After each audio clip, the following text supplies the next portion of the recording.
General, would you care to step outside? Come to me, son of Jarrell! Kneel before Zod!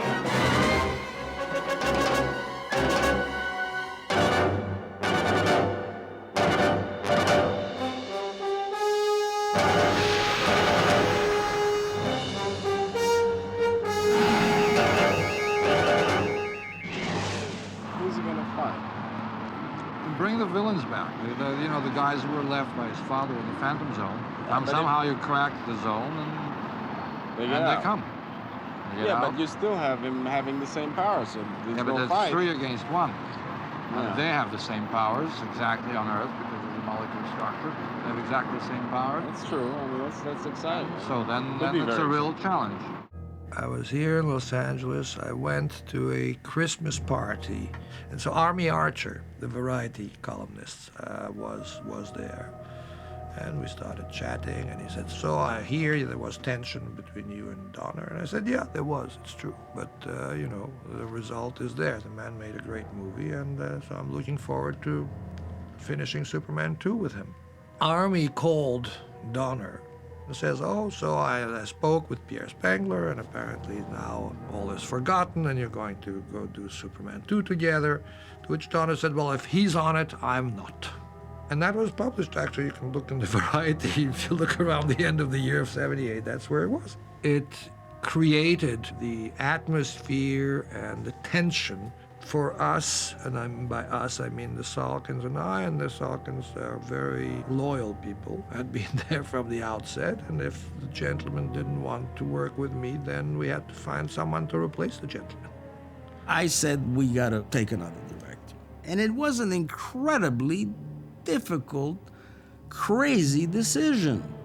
1 came out, and I had my obligation to go back and finish 2. I mean, I was ready to go, and I get a telegram one day. It says, your services will no longer be needed. Richard Lester was taking over the film. I never, to this day, ever heard from Richard Lester.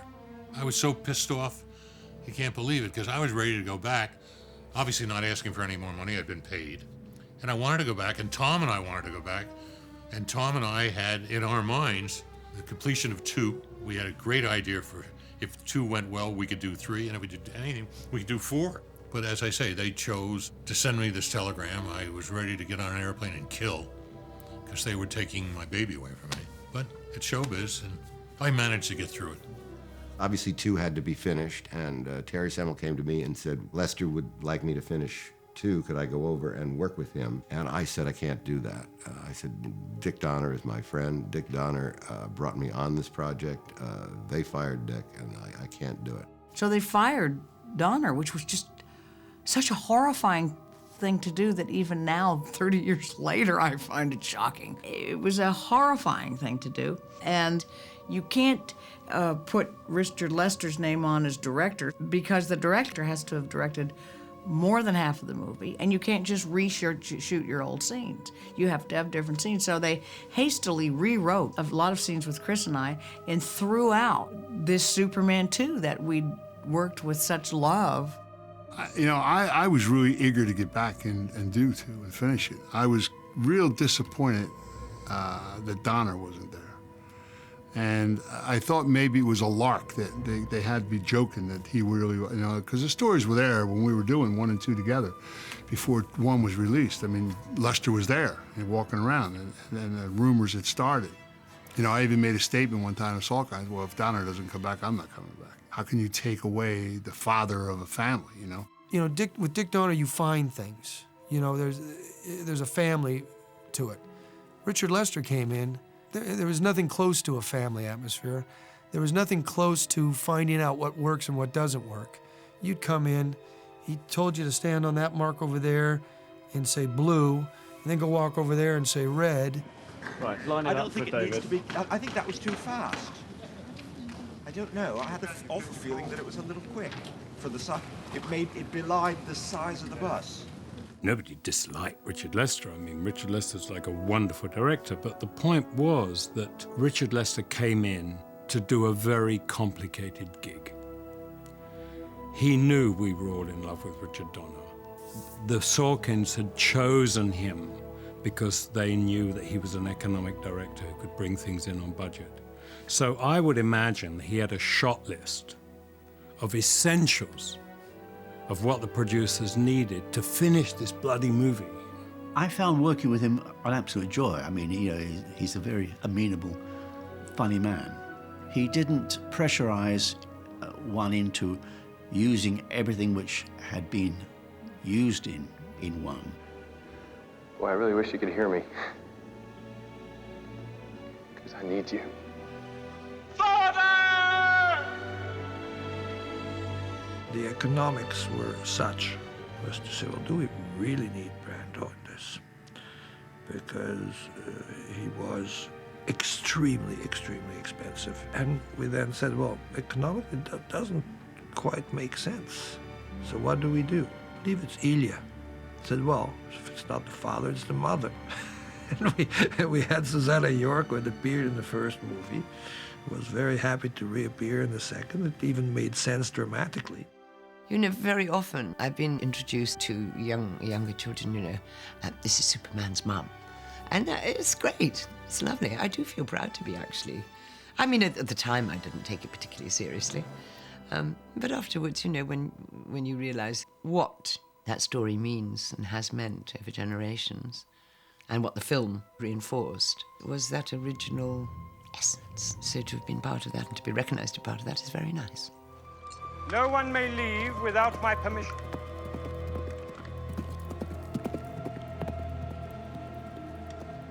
I said no one leaves. The result is that we didn't use what didn't fit. We worked around what was there, but of course we had to invent new things because it wasn't the same picture. He was only a boy who will never become a man. And what we did, and Lester did, I think, wonderfully, is he adapted the whole second picture is like the New York style. The fact is that we went the comic book thing. Do you have to ice up the tanker as well? Yeah, that's all iced up underneath. Stuff to put in Christmas trees, you know? Yeah, yeah. Do these little pedestrians, they slide back and forth? Yeah, they move. Actually, they were mostly for the, you know, when the gale was blowing, when the wind was coming down the street. Just to get them going, wow. Yeah, because you can't really get away with them. We had a meeting before anything. We just, you know, we all got together in a room in Pinewood Studios with Richard Lester and all the heads of departments, special effects and the art department and my department and the sound, and everybody got together. We were given a list of Superman's attributes, if you like, you know, what his powers were. We all sat around discussing these ideas of what we could get Superman to do and not do. It built up team spirit too. It helped a lot. It made, you know, people sort of, yeah, it's a good idea. We'll make that work somehow. Don't worry, we'll make it work. Or, oh, this is a problem, you know. But it was a great spirit on the whole business. Was terrific. So then I realized that I was having to plan something which was like a jigsaw in a way. So I had to dovetail what John Barry had done in preparation for 2 into what the continuation of my work was going to be. So it was an interesting exercise in combining the two and rebuilding some of his sets in a smaller scale so there was a flow from 1 to 2.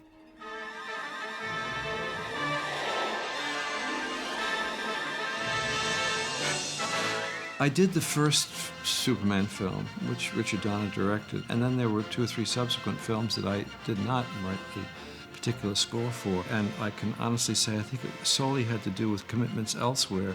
I was always very happy when they told me that they would use the themes and that my colleagues who were going to take over the particular assignment would use it. That's wonderful for me, and I'm very happy about that and continue to be. What I was engaged to do was to take the whole of John Williams' score and review that in a context from Superman 2. In other words, the thematic material I was to use. But what happens is that when you get a whole new set of scenes, then you have to adapt, reorchestrate those original themes. It's quite a challenging job. Were you? Sure. One of my favorite directors. Thank you very, very much. Thanks a lot. The movie was a huge success, and the difference was that the first one came out at Christmas and had literally no competition. The second one had a tremendous amount of competition because there's a little film called Raiders of the Lost Ark. Of course, it was such a gigantic success that I would say comparatively, Raiders would not have been there. Superman 2 would have been as much or more than one. I was the only one that went out for 9 months, 1.5 times around the world selling the film, because I was the only one that wasn't going to go on about problems on the set, because I wasn't really aware of them. And I know that everybody else was. And they really all got together, and not because they were American. I think because they were on location, they were away, as we all find as actors, that you become this very tight-knit family. I did not become that tight. I wasn't part of that. I wasn't privy to it because I went home at the end of the day. So we as actors felt that on some level we'd been hung out to dry. At least I did. Christopher didn't as much. At that point, he was very aware of the politics of movie making and who you were nice to, something I never grasped. So I never had a strong sense of how to play the politics of this. I came out in the papers and said, I think they're beneath contempt as human beings. And then they put that on the cover of Time Out magazine and thus blew a lot of parts. Good afternoon, Mr. President. Sorry I've been away so long. I won't let you down again.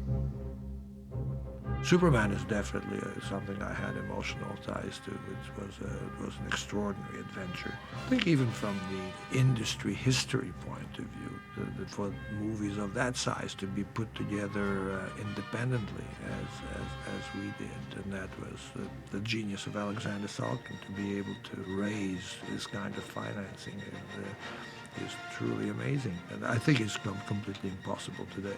This is one thing that I must say I'm pretty proud. That has been admitted even by people who do not like the so-called Salkinds. They all admitted that when we make a movie, we put everything we can.